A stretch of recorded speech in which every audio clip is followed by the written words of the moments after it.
Welcome back to our channel Deepti's world, मेरी दुनिया। कैसे हैं आप सब लोग? उम्मीद करती हूँ आप सब अच्छे होंगे हमेशा की तरह। और happy Uttarayan to all of you. Makar Sankranti की ढेर सारी शुभकामनाएं। आई होप आप लोग भी मकर संक्रांति बहुत अच्छे से और बहुत धूमधाम से एंजॉय कर रहे होंगे, जैसे कि इस वक्त मैं गुजरात में कर रही हूँ। सो फ्रेंड्स, जैसे कि आप सबको पता है कि इस बार मैं गुजरात में हूँ उत्तरायण के वक्त, और यहाँ पे उत्तरायण काफ़ी धूमधाम से मनाया जाता है। काफ़ी सारे लोग, आपको शायद सुनाई दे रहा होगा, डीजे लगा हुआ है सबके घर की छतों पर और सब लोग खूब पतंगबाजी कर रहे हैं। हालांकि हमें पतंग उड़ानी नहीं आती है, इसलिए हम तो भाई अपने एमपी वाले स्टाइल में बनाएंगे, एकदम भिंड स्टाइल में, अच्छा खासा खाना पीना बना के। एंड आज मैं क्या क्या बनाने वाली हूँ और कैसे सेलिब्रेट करने वाली हूँ, जानने के लिए वीडियो को एंड तक ज़रूर देखिएगा। और मेरा ब्लॉग कैसा लगा मुझे ज़रूर बताइएगा। चलिए शुरू करते हैं अपना आज का ब्लॉग। आज उत्तरायण है तो रिद्धू कुछ ज़्यादा ही खुश थी, सुबह से काफ़ी एक्साइटेड थी। तो वो सुबह उठते से अपने डेडा के साथ चली गई बलून्स एंड वो बच्चों वाले शार्क बलून्स लेने के लिए। और उसके बाद फिर जब हम घर आ गई देन उसने कहा कि उसे पतंग उड़ानी है, और मुझे पतंग में कन्नी वगैरह बांधनी नहीं आती, पतंग उड़ानी नहीं आती। सो मैं वीडियो कॉल पे विवेक से सीख रही थी कि पतंग में कन्नी कैसे बांधते हैं। फिर मैंने वीडियो कॉल से उससे पतंग में कन्नी बांधना सीखा एंड पतंग में कन्नी बांधी। पता नहीं सही बंधी भी या नहीं, बट जैसी भी थी मैंने बांध ली थी। मैंने पहले कभी भी पतंग में कन्नी वगैरह नहीं बांधी थी, सो मुझे पतंग में कन्नी बांधने में काफ़ी टाइम लगा। एंड हमारे पड़ोसी काफ़ी इन्जॉय कर रहे थे उत्तरायण को, काफ़ी डीजे बीजे लगा के बजा रहे थे। और आपने सुना होगा कि उन कायपोचे भी चिल्लाए थे, उन्होंने किसी की पतंग काटी हुई थी। यहाँ पे अक्सर जब भी पतंग वगैरह काटते हैं तो काय पोचे चिल्लाते हैं। इसके बाद मैं खाना बनाने लगी। खाने में मैंने बनाई थी चावल की खीर एंड मूंग की दाल की मंगौड़े, जिसकी मैंने तैयारी कर ली है। मूंग की दाल की मंगौड़े के लिए मैंने दाल गला दी थी और पीस लिया है, पेस्ट बना लिया है।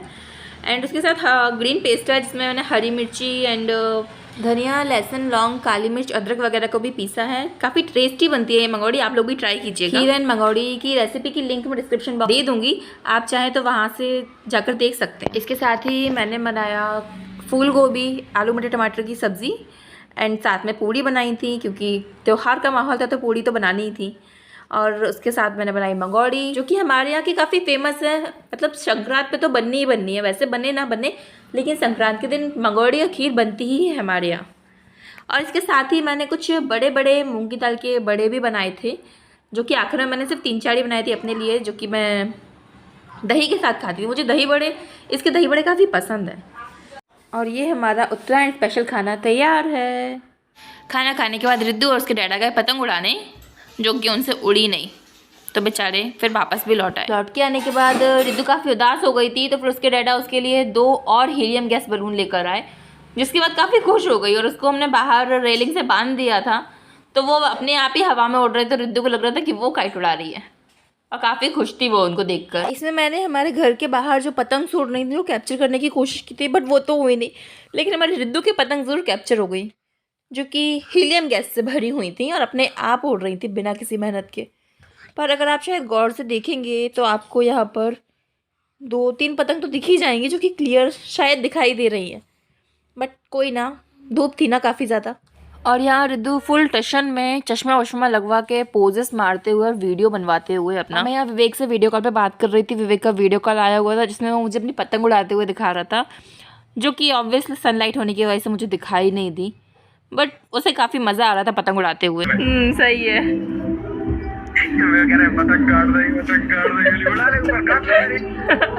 तो छत पे ऊपर चढ़ के उड़ा रहा है पतंग।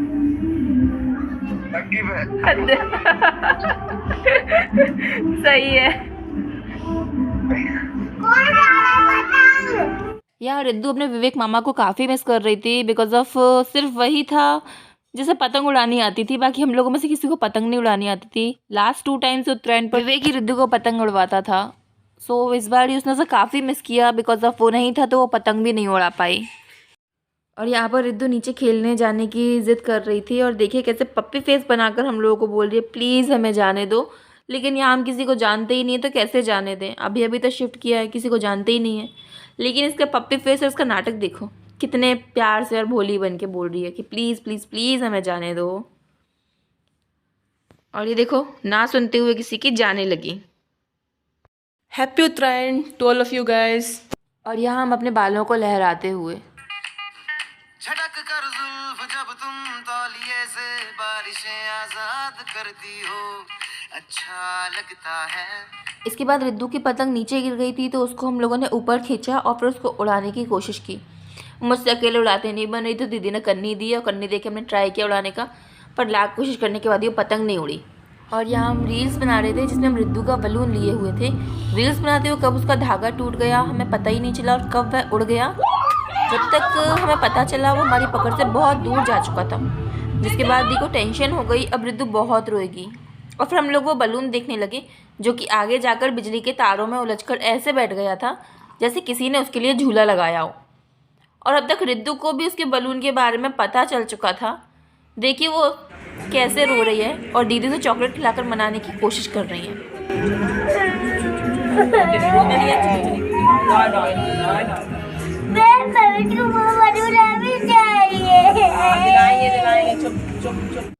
और अभी है कुछ फोटोज क्लिक करवाने का टाइम।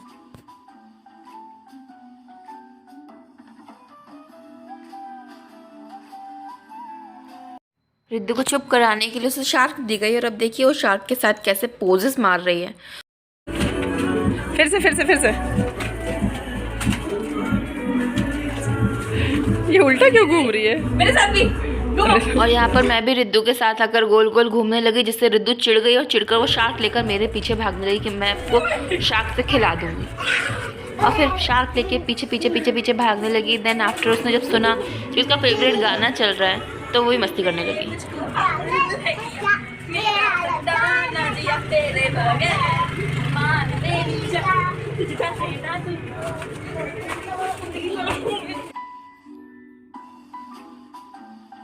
और यहाँ पे रिद्दू की शार्क भी उड़ गई।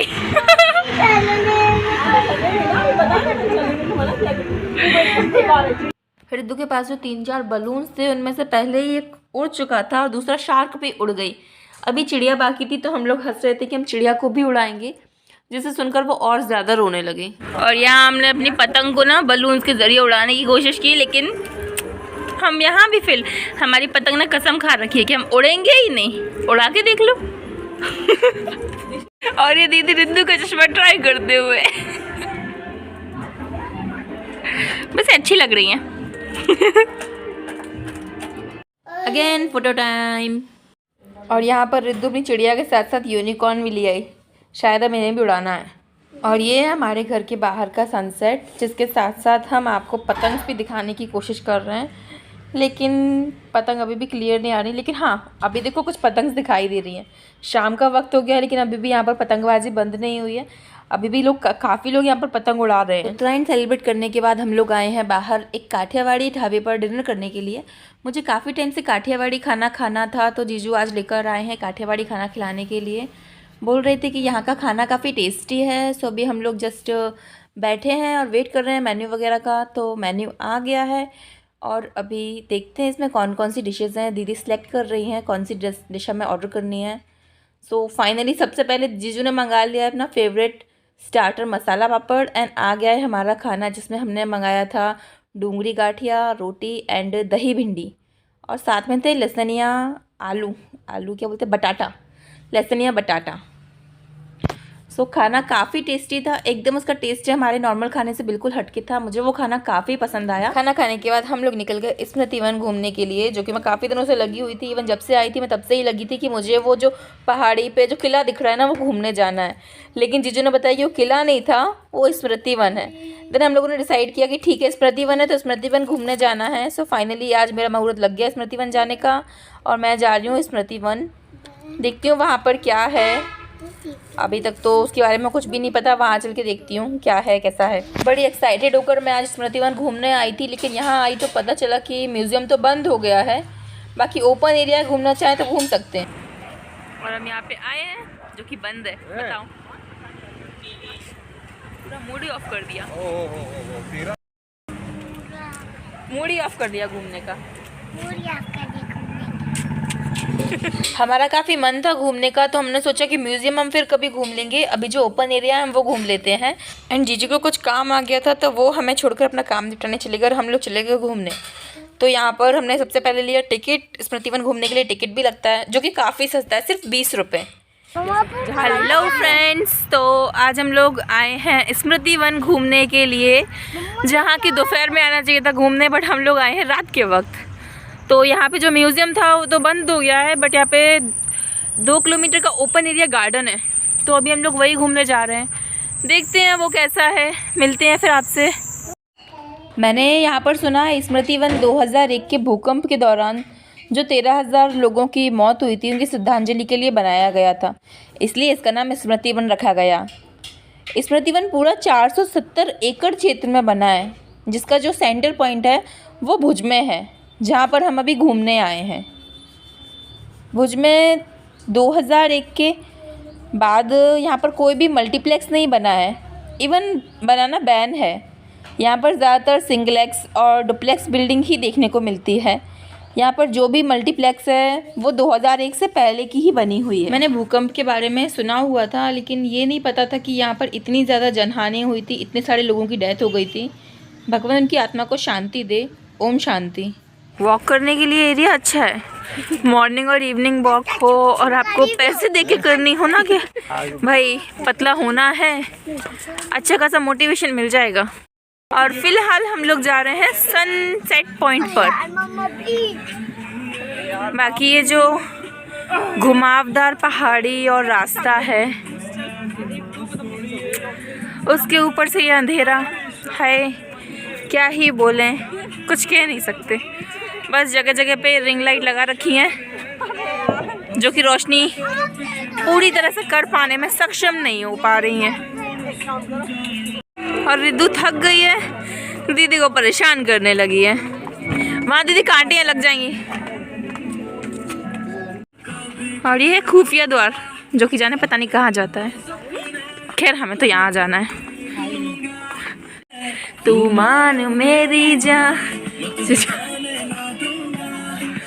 मुझको अपनी बाहों में छुपा के रखूंगा।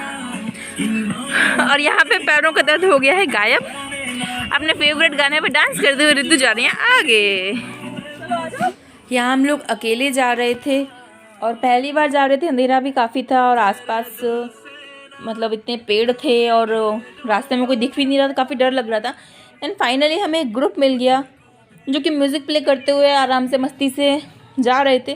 देन हम लोग भी उसी ग्रुप में शामिल हो गए और उन्हीं के साथ चलने लगे वहाँ पर।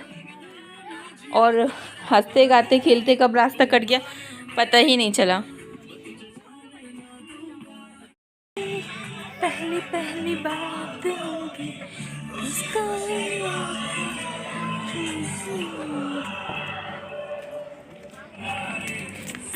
ये वो माउंटेन जो हमारे घर से दिखाई देता है। रास्ता काफ़ी खाली था और सुनसान भी। अगर वो लोग हमें नहीं मिलते तो कसम से शायद हम तो बीच रास्ते से ही भाग जाते। पता ही नहीं चल रहा था जाना कहाँ है, किधर जाना है। इतना अंधेरा हो रहा था, कुछ समझ ही नहीं आ रहा था। बट थैंक गॉड कि वो लोग हमें मिल गए, वरना हम इतनी अच्छी जगह पर घूमना मिस कर देते। चलो। और ये हमारी रिद्धू हमारे साथ नीचे चलने पर थक रही थी, लेकिन इस बाउंड्री पर चलने पर वो बिल्कुल नहीं थक रही थी। फिर वो नीचे उतरना हो या ऊपर चढ़ना हो, यहाँ पर उन्हें बिल्कुल थकान फील नहीं हो रही थी। या तो उन्हें लगता है बाउंड्री पर चल के एक्स्ट्रा एनर्जी मिल रही थी। और ये फाइनली इतना चलने के बाद हम पहुंच गए ऑलमोस्ट अपनी मंजिल के मेन रास्ते पे। ये आपको मेरे पीछे दिख रहा है ना माउंटेन, यहाँ से जो घुमावदार जो सड़क बनी हुई है, अभी हमें वो भी चलनी है, तब हम टॉप पे पहुंचेंगे। तो चलिए चलते हैं, वहाँ भी टॉप पर पहुँच ही जाएंगे। जब यहाँ तक आ गए हैं तो वहाँ भी पहुँच ही जाएंगे। चलो चलो। अब फाइनली हम लाइटिंग वाले एरिया में आ गए हैं। यहाँ हमें अंधेरा नहीं मिलेगा क्योंकि वन का जितना भी हिस्सा था वो सारा निकल चुका है। अब हम म्यूज़ियम जाने वाले हैं, म्यूज़ियम पहुँच रहे हैं, तो यहाँ हमें लाइट ही लाइट मिलने वाली है, अंधेरा नहीं मिलेगा। मतलब अंधेरा है पर फिर भी लाइट है काफ़ी। टेंटन है, मैंने पकड़ ली है सीढ़ियाँ जो कि मुझे ले जाएंगी ऊंचाई की तरफ। और सही बताऊँ मुझे लग रहा है डर। ये कॉपीकैट भाई, इससे ज़्यादा ऊपर मैं नहीं चढ़ सकती, मुझे लग रहा है डर। मैंने उतरी नीचे। तो ऐसे हम लोग आए हुए थे यहाँ पे, ऐसे घूम घूम के ऊपर जाते जाते और रास्ते बढ़ते जाएंगे। और यहाँ से हमें सिटी दिखाई देना स्टार्ट हो चुकी है। देखिए कितनी ब्यूटीफुल लग रही है, हर तरफ लाइट्स ही लाइट्स। मैंने कहा था ना, रात का नज़ारा यहाँ का काफ़ी सुंदर लगता है। देखिए हम इतनी ऊंचाई पर आ चुके हैं, देखो शहर कितना खूबसूरत लग रहा है। एंड ये है वो कुएं वाला एरिया जहाँ जाने में हमें डर लग रहा था क्योंकि काफ़ी सुनसान था और कुछ लोग वगैरह भी नहीं थे वहाँ पर, काफ़ी अंधेरा भी था। डर तो लगेगा ही यार। मस्त नज़ारा दिखाई दे रहा है। अभी भी हम पूरे टॉप पर नहीं पहुँचे हैं, पर अभी भी देखो शहर कितना सुंदर दिख रहा है। और ये देखो शहर के बीचों बीच LED लगी है जो कि क्लियर नहीं आ रही है, दूर काफ़ी है। तो ये है शहर का टॉप। यहाँ पहुँचने के बाद तो हमें रब ने बना दी जोड़ी के राज की याद आ गई कि कैसे उसने अनुष्का को वहाँ प्रपोज किया था। सारे शहर की लाइट बंद करके, सारे शहर की बत्ती बुझा के उसने आई लव यू बोला था। काश कि कोई रियल में भी ऐसा करता, पर ये मूवी थोड़ी है। खैर हम यहाँ आए थे स्मृति वन घूमने, जहाँ हमें म्यूजियम तो नहीं मिला, एक्चुअली म्यूजियम खुला नहीं मिला, पर कोई ना, उसके लिए हम दोबारा आ जाएंगे फिर कभी। अभी तो काफ़ी दिन है यहाँ पर, फिर कभी आके घूम लेंगे। पर ये जगह बहुत मस्त है, एक नंबर। मैंने आज तक नहीं देखी, मतलब मूवीज़ में कई बार देखी है, मूवी टीवी में, बट रियल लाइफ में मैं पहली बार इस जगह का एक्सपीरियंस कर रही थी। एंड ये बहुत अच्छी जगह है, आप लोगों को भी घूमने आना चाहिए। और ये भी अभी पूरा बना नहीं है, इसका बनना बाकी है। गॉड नोज़ अब यहाँ और क्या बनने वाला है। मटेरियल तो पड़ा हुआ है, रेत वगैरह पड़ी है बनने के लिए, देखते हैं क्या बनता है यहाँ पर। यहाँ आने के बाद जहाँ हम लोग काफ़ी खुश हुए, हमें काफ़ी अच्छा लगा, वहीं हमारी रिद्धू तो एकदम उदास हो गई। उसे लगा कि उसे इतनी ज़्यादा चढ़ाई करने के बाद कोई अच्छा सा गार्डन और पार्क मिलेगा जहाँ वो खेलेगी, लेकिन यहाँ आके जब उसने देखा कि यहाँ पर ऐसा कुछ नहीं है, बेचारी का दिल टूट गया और वो बहुत उदास हो गई। उसको तो काफ़ी रोना आ गया, चिल्लाने लगी कि मुझे नहीं रहना यहाँ पे, वापस चलो। कहाँ लेकर आ गए डैडा ने हमें, कैसी जगह पर भेज दिया, यहाँ कोई गार्डन नहीं है, कोई झूला नहीं है, मुझे नहीं खेलना, तुम तो वापस चलो। और उसने वापस जाने की रट लगा ली। खैर इतनी सुंदर जगह आने के बाद कुछ फ़ोटोज़ और बूमरिंग्स तो बनते हैं, सो वो बनाए। एंड उसके बाद फिर हम लोग भी निकल लिए यहाँ से।